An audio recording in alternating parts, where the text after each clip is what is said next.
Si nosotros ponemos realmente del lado derecho a Jesucristo y ponemos aquí junto a Mahatma Gandhi, a Confucio, a Buda, al Ramayana, al Maharaji Chachi Kukulachi y a todos los filósofos orientales que se dicen dioses, no hay ningún líder religioso en toda la historia del ser humano que se compare con Jesucristo. Jesucristo volvió locos a los psiquiatras en la cruz. Acabo de ver un reportaje de la Asociación de Psiquiatría de un país sudamericano donde me invitaron, acabo de regresar de Guayaquil, donde fue un grupo de psicólogos los que me invitaron a darles conferencias a psiquiatras y a psicólogos acerca de las evidencias que quiero compartir. Y me decían muchos psiquiatras, las condiciones emocionales y sentimentales y las reacciones de Cristo en la cruz no eran de un ser humano, eran de un Dios. Ningún ser humano bajo esa presión, bajo esas circunstancias y bajo el medio ambiente donde él creció y se desarrolló, podía haber respondido como respondió desde esa cruz. Las palabras que expresó en la cruz y la forma como él vivió. Nadie en la historia pudo tampoco decir, yo soy el camino, yo soy la verdad y yo soy la vida eterna. Cuando yo leí Juan 14:6, porque mi hermano Alejandro fue el que me guió a mí a Cristo con unos misioneros y gracias a él yo soy cristiano, cuando me enseñaron 14:6 de Juan, yo llegué a una conclusión. Ni Buda, ni el Che Guevara, ni Marx, ni Friedrich Nietzsche, ni Jean-Paul Sartre, ni los grandes hombres de Dios que se consideran los iluminados, nunca leí la historia de todos ellos, ha dicho, yo soy el camino, la verdad y la vida. Ahora, todo pudo haber quedado con esas palabras y cualquiera podría decir, bueno, yo también puedo decir de repente que soy Dios. Fue lo que dijo el Dalai Lama en 1992 al Papa Juan Pablo II. Y cuando vi en el periódico que el Dalai Lama le dijo al Papa que él era Dios, le mandé un correo a la embajada de China preguntándole, ¿nos puede usted anunciar cuándo se va a morir y resucitar? Porque si usted dice que es Dios, usted tiene el control de la vida.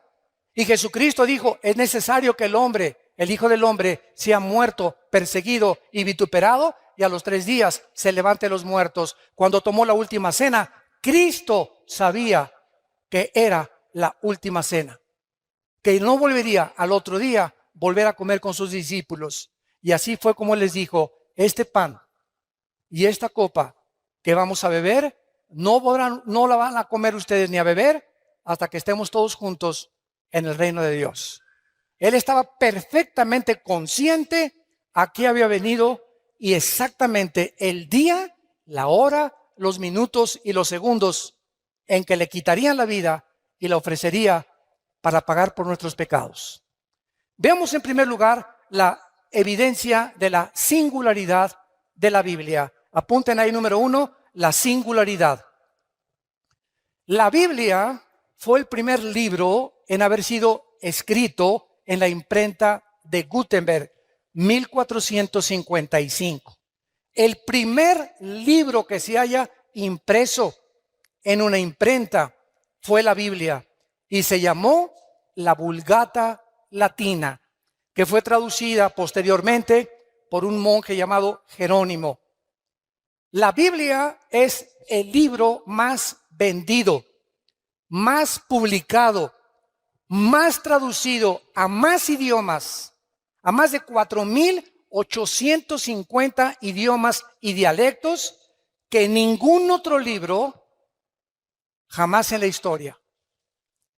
En 1986 se había traducido la Biblia a 6,700 lenguajes que por los traductores Wycliffe. Y actualmente, si tú buscas, por ejemplo, como me dijo una vez un ateo, Homero escribió la Ilíada y la Odisea, y le dije, cítame los libros de los griegos, la época de oro de los griegos, dime cuándo se escribió el Corán, el Islam, las traducciones de los sumerios, dime lo que tú quieras. De la Biblia hay 13,000 copias manuscritas del Nuevo Testamento, 8,000 de la Vulgata Latina y 1,400 en el original griego y hebreo. Simplemente en 1948, para que vean cómo la gente habla sin hablar, en 1948 se descubrieron los rollos del Mar Muerto, que se llaman los rollos de Qumran, donde vivía un grupo que se llamó los esenios. Muy bien, en estos rollos que se encuentran en el museo, mi esposo y yo los vimos en Jerusalén, cuando vayan a Jerusalén, en el museo, se encuentran y están extendidos exactamente como fueron escritos por los profetas hebreos, y es exactamente lo que está escrito en la palabra de Dios que nosotros tenemos. Así que cualquier duda que exista de que la Biblia fue adulterada, que fue aumentada, etcétera, etcétera, ahí se encuentran los documentos originales. Ahora bien, en el último siglo, la Biblia ha comenzado a traducirse, que la Biblia del joven, la Biblia de la esposa, la Biblia de los jóvenes, etcétera, etcétera, y todas las traducciones modernas están de alguna u otra manera alteradas por la Sociedad Bíblica Internacional. ¿Por qué? Porque entonces dijeron ellos, no podemos vender la Reina Valera de 1960 ni la King James, que son las mejores traducciones de los textus receptus, o sea, de los textos recibidos originales. No podemos, dijeron ellos, y tenemos que seguir con el negocio, y tenemos que seguir imprimiendo Biblias de color de rosa, moradas, verdes, amarillas, para seguir vendiendo por intereses económicos, desgraciadamente. Entonces, una de las peores versiones que hay se llama la Nueva Versión Internacional, que sustrajeron 26 versículos del Nuevo Testamento. Yo no se lo recomiendo a nadie. Entonces, esto nos muestra claramente, ¿verdad?, el ataque que la Biblia tiene. Por ejemplo, después de su muerte, un hombre que se llamó François Voltaire, en 1778, un ateo agnóstico que persiguió a la Biblia y a los cristianos en Francia, dijo lo siguiente antes de morir: la Biblia jamás podrá, después de mi muerte, pasar a la historia y nadie la volverá a publicar. Cuando se murió, la casa de Voltaire se convirtió en la imprenta más grande de Biblia de Europa. Coincidencias del destino. Veamos a continuación su unidad. La Biblia es un compendio de 66 libros. Vean esto, son 66 libros que hacen un solo compendio. Estos 66 libros fueron escritos en 1500 años. En 1500 años. El último libro que se escribió en el siglo I después de Cristo fue el libro del Apocalipsis. Estos 66 libros fueron escritos por más de 40 hombres diferentes. Unos fueron reyes, otros campesinos, pescadores, poetas, granjeros, médicos como Lucas, oficiales del gobierno y ministros de Hacienda como Isaías, etcétera, etcétera. Sin embargo, la grandeza y la peculiaridad y la consistencia que mantienen estos 66 libros es de carácter sobrenatural. Déjenme explicarles. Hace algún tiempo vino a la casa de ustedes un vendedor de enciclopedias. Y pásele, le dije, porque me encanta mucho, siempre me ha gustado mucho la lectura, a ver qué me puede usted ofrecer. Y pues ahí sacó su laptop y ya me mostró las nuevas versiones del Tesoro de la Juventud, Enciclopedia Británica, bla, bla, bla, bla. Y yo le pregunté a este vendedor, ¿cuántos años tienes vendiendo libros? Y me contestó, 30 años. Le dije, hijo, toda tu vida la has dedicado a vender libros. Y realmente trae una enciclopedia en su laptop de todos los volúmenes casi más leídos y más de más cultura en el mundo. Y le hice una pregunta. Entre estos 30 años que tú tienes vendiendo libros, ¿tendrás por ahí de casualidad 3 libros que se hayan escrito en años diferentes por 3 autores diferentes y que coincidan en su pensamiento? Se metió a su laptop, comenzó a bajar ahí y me dijo después de 20 minutos, señor Alducin, no encuentro tal cosa en la historia de la literatura. Entonces me fui a mi oficina, saqué de mi escritorio la Biblia y le dije, aquí no son 3 libros, son 66 libros escritos por más de 1500 años, por más de 40 hombres, y los 66 libros mantienen del Génesis al Apocalipsis la misma línea, la vida del Hijo de Dios. Desde Génesis 1, escuchen esto, hasta el Apocalipsis, la línea que une a todos los 66 libros es la persona de Jesucristo. Les doy un ejemplo, un botoncito de muestra.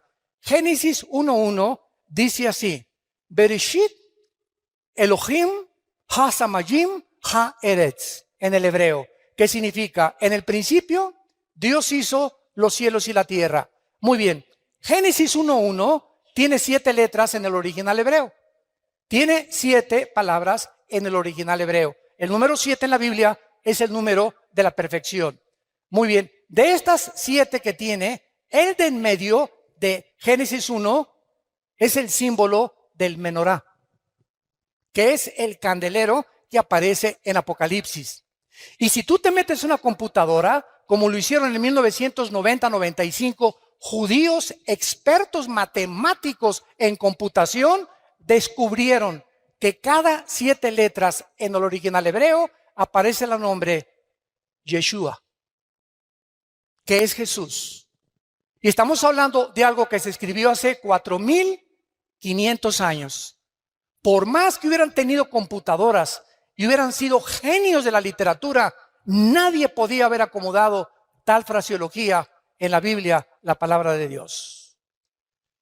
Ahora veamos a continuación algunas evidencias científicas, señores científicos que nos visitan y los que nos escuchan a través ahorita por el internet y las redes sociales. En el Génesis capítulo 1, entendemos nosotros que la Biblia es el único libro que nos ofrece cómo fue hecho el universo. Los científicos, óiganlo muy bien si hay estudiantes de universidad aquí o profesionistas, nunca la ciencia jamás podrá darnos la explicación de lo que sucedió en el origen del universo. Porque para que sea científico tiene que ser repetitivo. Nadie nos podrá explicar de dónde venimos.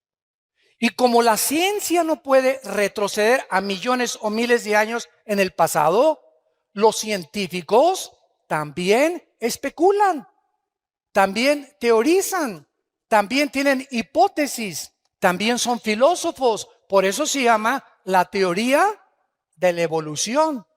Y pues cuando tú hablas con un ateo o vas a la universidad y no han leído la Biblia a tus maestros, ¿qué les queda para poder explicar de dónde venimos? Y te dicen que tu abuelita fue chita.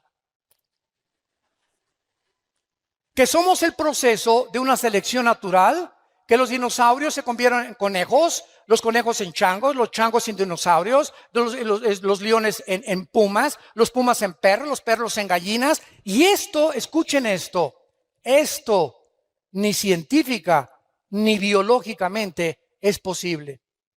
La biología y las leyes de la física demuestran que es imposible la evolución. ¿Pero por qué? La siguen enseñando en las escuelas a nuestros hijos porque no tienen otra opción. Y si la tuvieran, tendría que ser la Biblia y tendrían que convertirse a Jesucristo. Y su soberbia intelectual no les permite aceptar las evidencias, aunque ellos ni siquiera se han preocupado en buscarlas delante de Dios. La Biblia dice que el primer día Dios hizo la luz, el segundo día el firmamento, el tercer día la tierra y el mar, el cuarto día el sol, la luna y las estrellas, el quinto día los peces y las aves, y en último lugar, la obra de arte de Dios fuimos nosotros. Porque ni los perros, ni los cocodrilos, ni los changos, ni los conejos, ni las jirafas fueron hechas a imagen y semejanza de Dios. En esto precisamente radica la dignidad del ser humano, que no somos animales, que hay un propósito, que sabemos de dónde venimos, que tiene un propósito nuestra vida y sabemos a dónde dirigirnos y que después de la muerte seguiremos existiendo por toda la eternidad. Ahora, muchas personas me han preguntado, ¿cómo es posible que el primer día Dios haya hecho la luz cuando hasta el cuarto día apareció el sol, la luna y las estrellas? No. La Biblia se contradice y es imposible que esto haya sido. Ya ve, la Biblia no es la palabra de Dios. Espérame tantito. ¿Tú sabes qué es la luz? La luz es un fluido de electrones o un tipo de electromagnetismo. Y la luz hasta el siglo XXI no se ha podido definir claramente con el aspecto científico. Entonces, ¿qué quería decir Dios? Y Dios dijo que sea la luz y fue la luz. La luz es el espectro electromagnético que rodea la Tierra y que hace posible la comunicación entre los seres humanos y los animales. Si nos vamos en un cohete y nos salimos de la Tierra a la Luna, nos tenemos que llevar escafandras, porque allá arriba le puedo decir, ¿verdad? Pancho, ¿me oyes? ¿Por qué? Porque la luz no se transmite en sonidos fuera de la estratosfera. Entonces necesitamos aparatos especiales saliendo de la atmósfera terrestre para poder comunicarnos. ¿Por qué? Porque fuera de la atmósfera no existe el espectro electromagnético. Ahorita se puede grabar mi voz, puedes escuchar música en el radio, se puede transmitir ahorita en CNN o en Fox News lo que está pasando en el Medio Oriente por la televisión, y ahí viene corriendo la imagen desde el Medio Oriente lo que está pasando a mi televisión en cuestión de segundos, gracias al espectro electromagnético. Y la Biblia tenía razón. Ahora, muy bien, ¿por qué respiramos? Para que respiremos tiene que haber una fotosíntesis de las plantas. Y las plantas, para que existan, necesitan tener el agua. El orden en que Dios pone la creación del universo es exactamente el orden que la ciencia comprueba que era necesario para que la vida apareciera. ¿Quién le reveló a Moisés hace 4,500 años el orden en que el universo fue hecho por Dios? Veamos en segundo lugar las pruebas de la genética, que son las que más me gustan, porque siempre estoy fascinado con la genética. Es impresionante lo que encontramos en lo que vamos a ver a continuación. Escuchen esto. Hasta 1860, apúntalo. Hasta 1860, un hombre llamado Gregorio Mendel descubrió las leyes de la herencia. Era un monje que comenzó a hacer experimentos con chícharos y comenzó a mezclarlos y vio que un chícharo verde transmitía características verdes al otro chícharo y que ese chícharo le transmitía también exactamente el tamaño de ese chícharo anterior y otras evidencias más. Entonces dijo, algo se transmite de una manzana, una semilla de manzana, tiene cosas que cuando se siembran produce manzanas. La semilla de la uva produce uvas, la de la papaya produce papayas. Él descubrió que algo dentro de las semillas propagaba la consistencia, el tamaño, el color y hasta las vitaminas de la información que tenían las semillas. Pero él no tenía microscopio todavía. Y hasta 1954, el doctor James Watson gana el premio Nobel cuando descubre el ácido desoxirribonucleico, el ADN. Y este hombre gana el premio Nobel y descubre que en las billones de células que el cuerpo humano contiene, estamos compuestos de billones de células, en cada una de las células contenemos un software. Para hablarles en idioma del siglo XXI, cibernético. Cada célula de nuestro cuerpo contiene información genética codificada. Cuando hay información inteligente, la materia no la puede producir. La materia no puede producir el pensamiento, ni la materia puede producir la conciencia. Por eso es una de mis armas favoritas a los ateos, que son mi plato favorito. Y siempre les digo a los ateos, bueno, ustedes, a ver, explíquenme el universo, ¿no? Una explosión, el Big Bang. ¿Así? ¿Y quién produjo la explosión? ¿Qué se encontraba antes de la explosión? Para que haya una explosión tiene que haber una causa, porque toda causa tiene un efecto y todo efecto tiene una causa. Ok, vamos a seguir esa línea de pensamiento que los ateos dicen. De una explosión surgió la materia. Ok. ¿Y la materia produce el pensamiento? ¿La materia produce la conciencia? ¿Es la materia inteligente? Entonces, ¿de dónde vino la conciencia que los seres humanos tenemos, que no tienen los animales, a la que llegaron los griegos? Aristóteles, Sócrates, Demóstenes eran más inteligentes que los ateos del siglo XX, porque los griegos del siglo de 150 antes de Cristo, escuchen lo que dijeron: pienso, luego existo, existo, luego vivo. Vivo, tiene que haber una causa, esta causa no puede estar dentro de mí, esta causa tiene que estar fuera de mí. Yo no sé cómo se llama la fuerza, el poder, un dios o muchos dioses, pero fuera de nosotros no tenemos la causa de nuestra existencia. Forzosamente tiene que haber un Dios.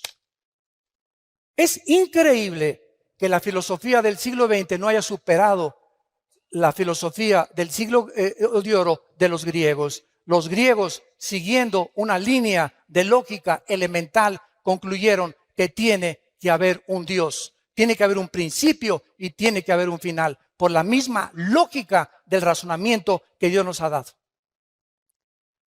Ahora bien, cuando nosotros vemos en Génesis 1, versículo 11 y 12, las leyes de la genética, que antes de 1860, estamos hablando casi 5,000 años antes de que se descubrieran las leyes de la herencia, y casi 6,000 años antes que se descubrieran las leyes del código genético hereditario, o el ADN, en 1954 por el doctor Watson y el doctor Crick, que fue una pareja de científicos. Dice así la Biblia: después dijo Dios, Génesis 1, versículo 11, produzca la tierra hierba verde, hierba que dé semilla, árbol de fruto que dé fruto, según su género, que su semilla esté en él, sobre la tierra, y fue así.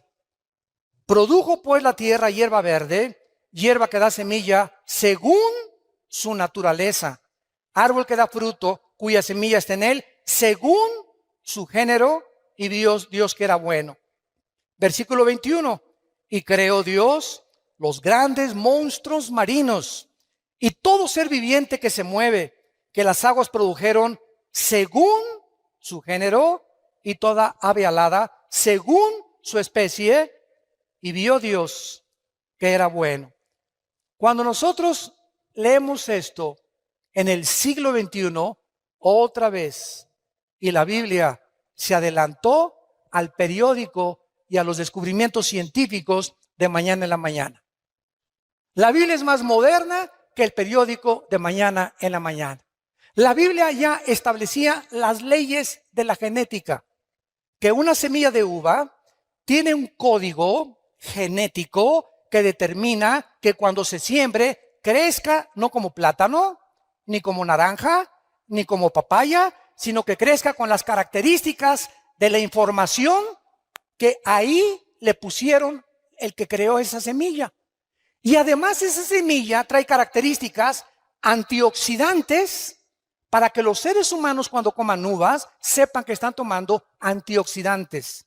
A las semillas de las naranjas tiene un código informativo, un software que Dios les puso para que cuando se siembre den exactamente, según la naranja, las características de la naranja, las vitaminas de la naranja, el color y el tamaño de la naranja, y no plátanos ni papayas.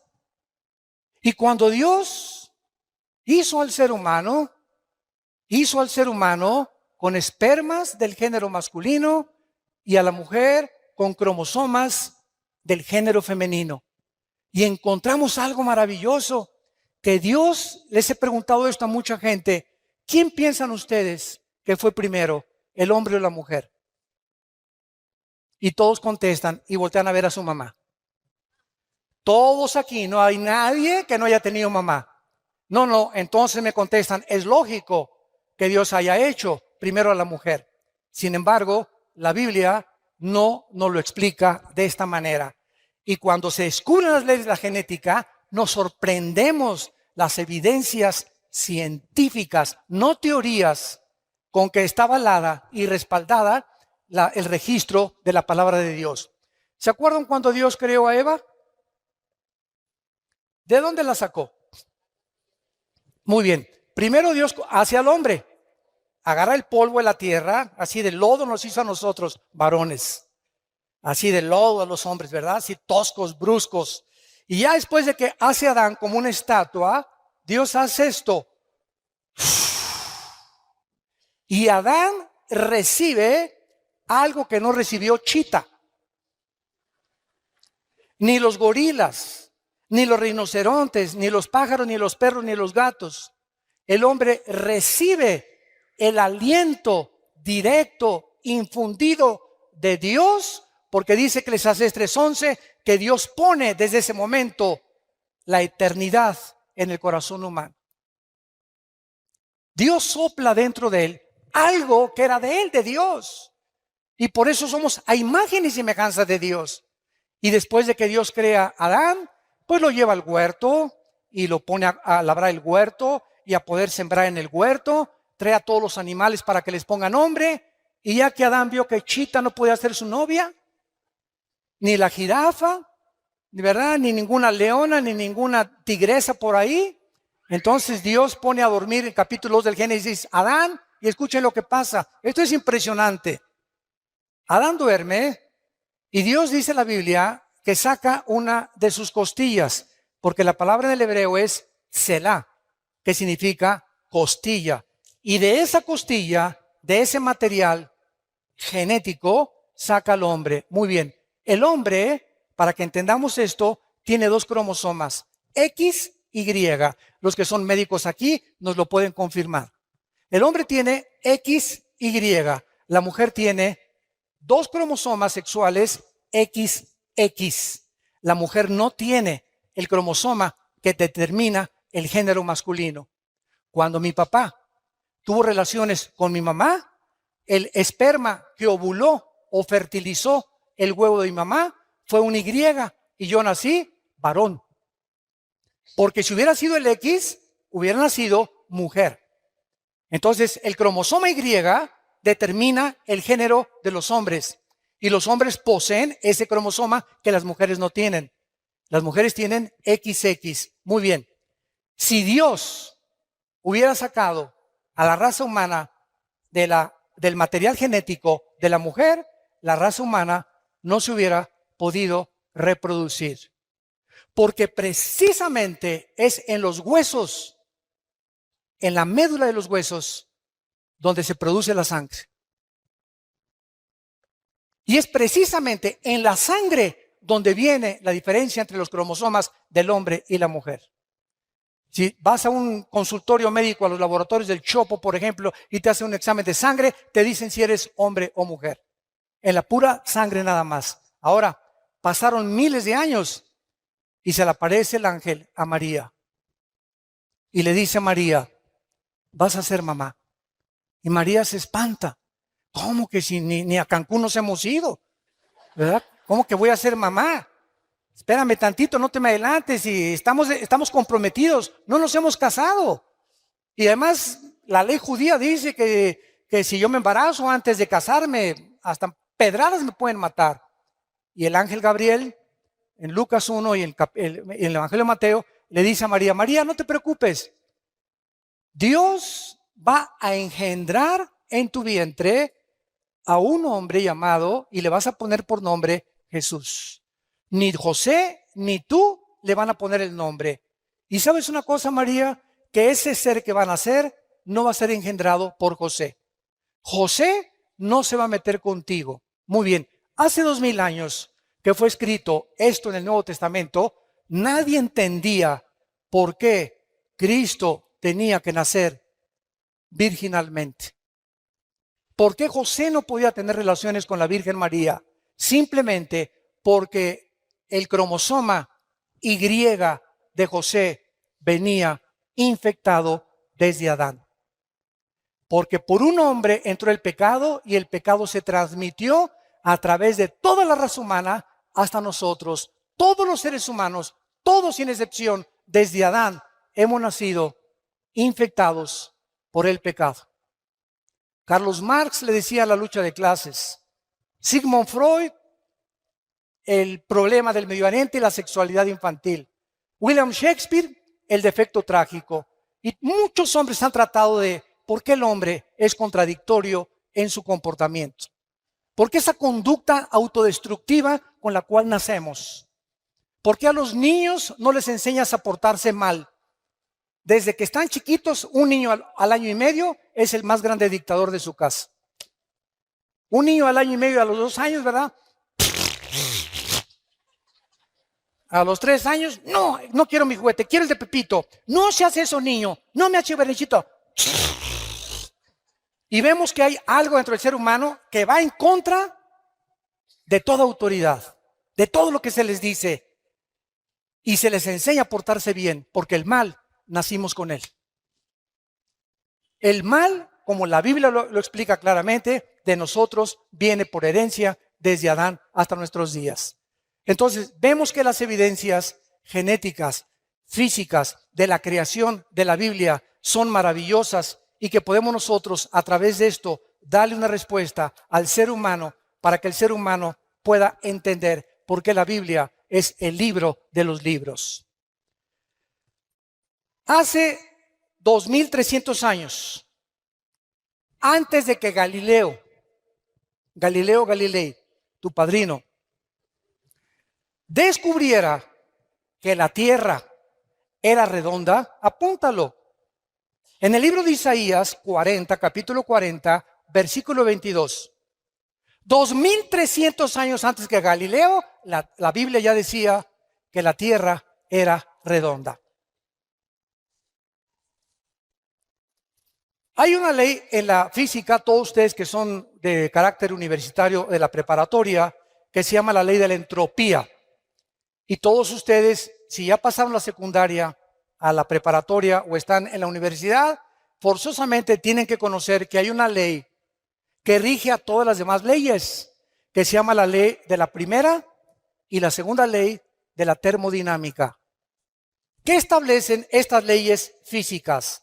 Precisamente que todos los procesos físicos, todos los sistemas ordenados, tienen con el tiempo a desordenarse. Nunca del desorden surge el orden. Esto es antifísica, sino que del orden surge el desorden. La evolución enseña que de lo menos vamos a más. Y la Biblia enseña que fuimos coronados como la creación máxima de Dios y estamos como los cangrejos en lugar de evolucionar. Claro que hemos evolucionado tecnológicamente y científicamente como criaturas físicas y como criaturas intelectuales, pero como seres humanos hemos hecho el ridículo porque estamos en el siglo XXI y ahorita, en noviembre del año 2015, el mundo está a punto de entrar a una tercera guerra mundial. ¿Dónde está el razonamiento? ¿Por qué no hemos podido vivir en paz? ¿Qué le pasa al ser humano? ¿De qué nos sirvió llegar a la luna? Y los experimentos y los descubrimientos, todo eso ha ensoberbecido al ser humano. Simplemente, profesando ser sabios, se hacen necios. Porque habiendo conocido a Dios, no le quieren glorificar como a Dios, ni le quieren dar gracias. El ser humano está envanecido en sus razonamientos. Su corazón ha entenebrecido y nos hemos creído dioses. Y por eso el mundo se encuentra como se encuentra. Por eso Estados Unidos legalizó el aborto en 1973. En junio de este año legalizaron los matrimonios gays, que es el síntoma más grande de descomposición de la familia en el mundo entero y de una nación, porque la nación la forman las familias y las familias forman las naciones. Si la familia se desintegra, la nación no tiene ningún futuro. Y este es el punto al que hemos llegado porque no hemos querido aceptar a Dios. Antes de que las leyes de la entropía y de la termodinámica se descubrieran en el libro de Hebreos, capítulo 1, la Biblia escribió hace 2000 años la primera y la segunda ley de la termodinámica. Señores astrónomos, astrofísicos y físicos matemáticos que nos están escuchando en este momento. Y eso no te lo enseñan en tu universidad ni en tu escuela. Les da vergüenza reconocer que hay libros que superan los libros de física del siglo XXI del ser humano. Dice Hebreos 1, versículo del 10 en adelante. Y tú, oh Señor, en el principio fundaste la tierra. Los cielos son obra de tus manos. Ellos perecerán, mas tú permaneces. Todos ellos se envejecerán como una vestidura. Como un vestido los envolverás y serán mudados. Pero tú eres el mismo y tus años no acabarán. Exactamente lo que estas leyes establecen, que todo se descompone, todo se oxida, todo se termina, todo se arruina, todos tenemos que meterle mantenimiento a un edificio, mantenimiento a mi coche, mantenimiento a mi persona. Estamos nosotros muriendo celularmente cada segundo. Todo el universo que está a nuestro alrededor está en proceso de descomposición. El Sol pierde millones de toneladas masa cada segundo, tal como la Biblia lo anunció hace 2000 años. Los cielos se envejecerán, todo se echará a perder, pero tú, Señor, eres el mismo a través de la historia. Y en último lugar, aunque tengo aquí más de 50 evidencias bíblicas, estas las compartí en Colombia, quiero mostrarles a ustedes las leyes médicas, también evidencias médicas, si hay médicos acá. Todos ustedes conocen la Enciclopedia Británica. Muy bien. La Enciclopedia Británica, no la Biblia, La Enciclopedia Británica documenta que en 1845 había un hombre médico llamado Ignacio Semmelweis. Y este médico estaba aterrorizado porque de cada 100 mujeres que parían, se morían 70, 80 mujeres. Dijo, Dios mío, ¿pero qué está pasando? Somos médicos y nosotros tenemos que en lugar de que nos mueran, salvarles la vida. Entonces este médico comenzó a leer el libro de Levítico, donde Dios le dio a su pueblo Israel las leyes de la sanidad, las leyes médicas, las leyes de la higiene que deberíamos de tener antes de que se descubriera la proliferación bacteriológica y microbiológica que existe en el aire. Por ejemplo, si tú ves a un perro que se hace chis en la calle o que se hace excremento en la calle, ese excremento tiene millones de bacterias que comienzan a subir en el aire y no las vemos. Y tú pasas y haces y respiras y ahí te estás metiendo, ¿verdad? Cantidad de bacterias a tu organismo, cantidad de microbios en tu organismo.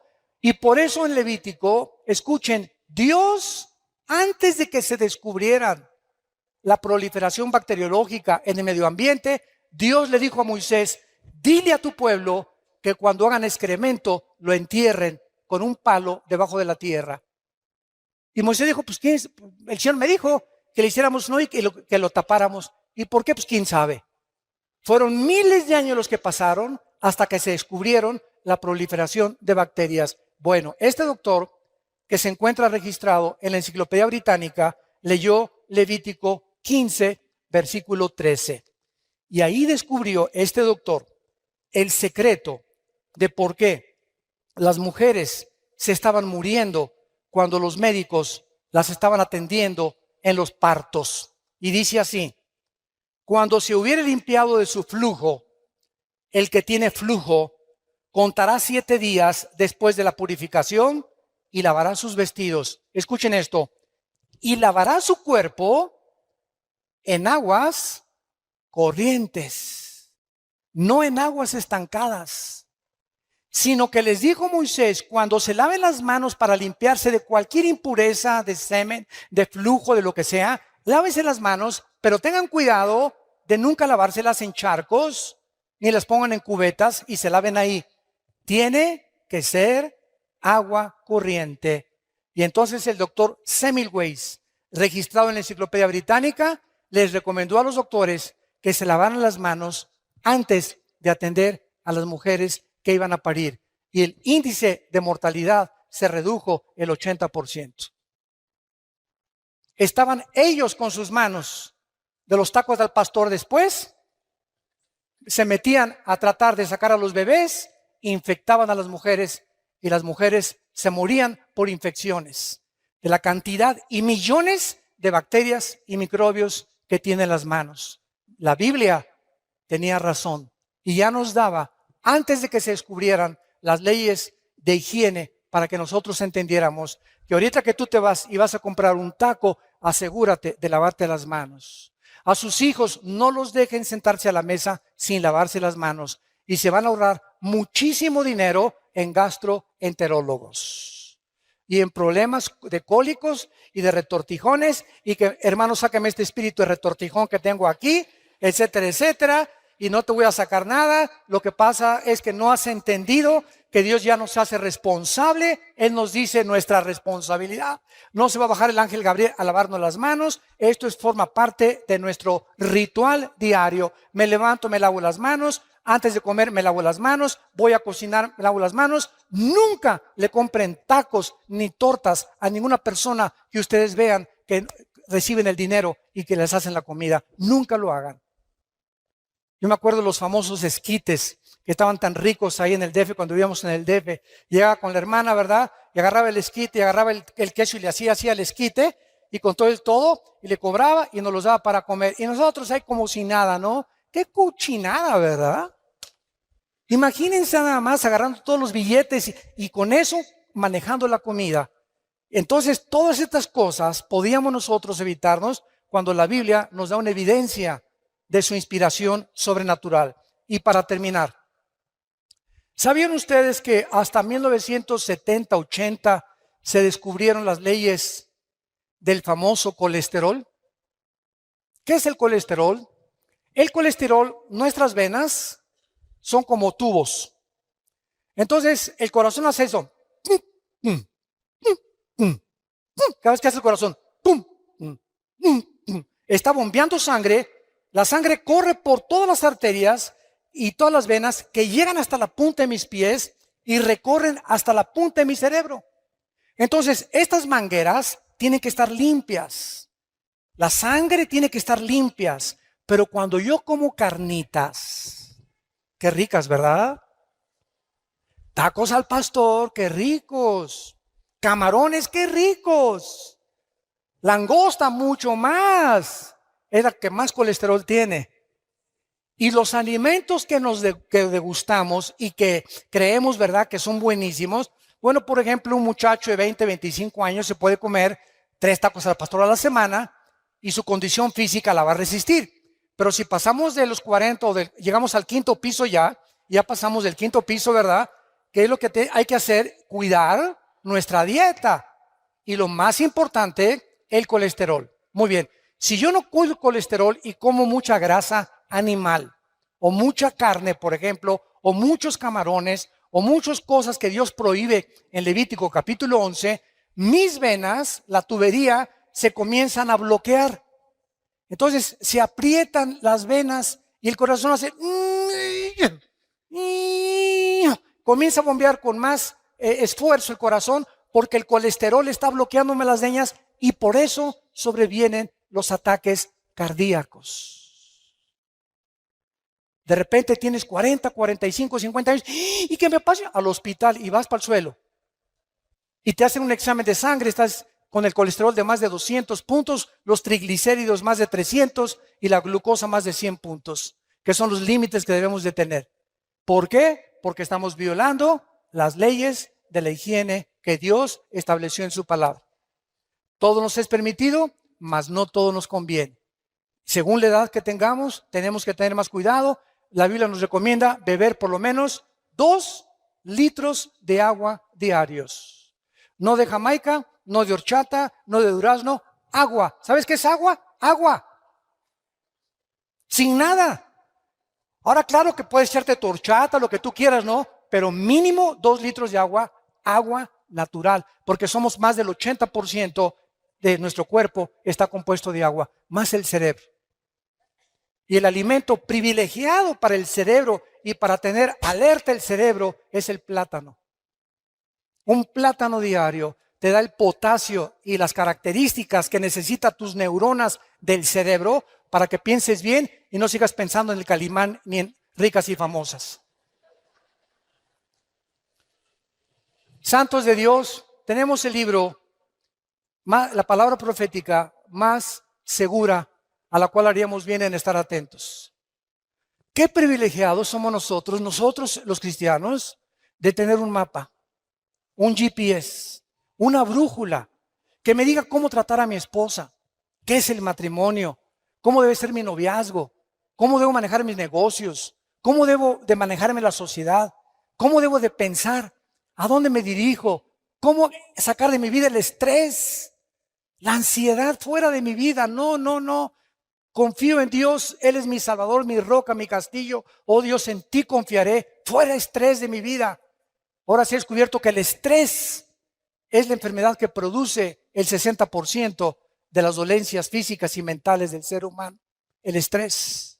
La clínica Rochester en Mayo, la clínica Mayo en Rochester y el hospital Hopkins en Estados Unidos coordinaron y coincidieron por primera vez el año pasado que el estrés es la enfermedad más grave del ser humano del siglo XXI.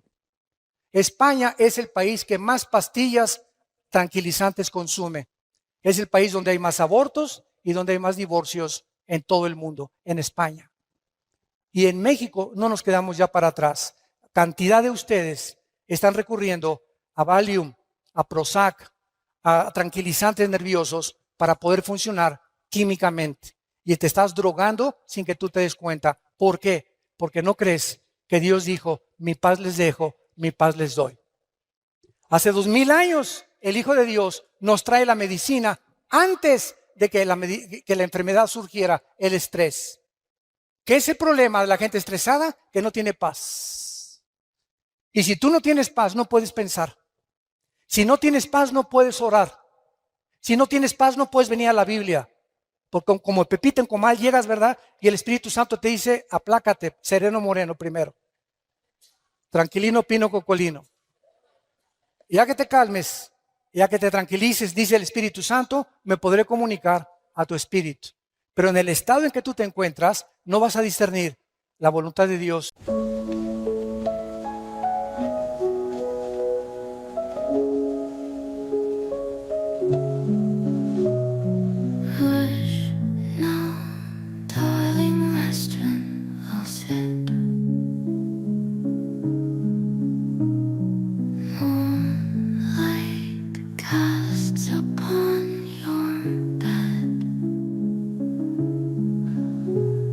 Silver thread to